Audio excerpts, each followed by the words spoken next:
Hey everyone, I am Daksh Patel and welcome back to the our STL containers series in C++. So in this video, we gonna show the how you can count a variable or number in an array, the number of variable, how many times it repeats. So for that we are using vector for every vector using library vector, and for count we using algorithm library.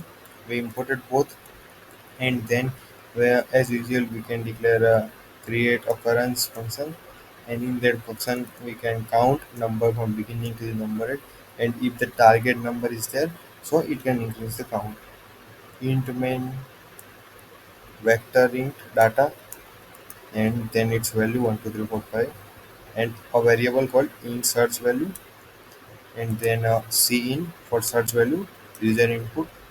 At the end, we can check and the print if the appearance, how many times it appears or not. Let's run and check the output. So we're gonna enter first 2. It shows the 2 appears 3 times in the vector.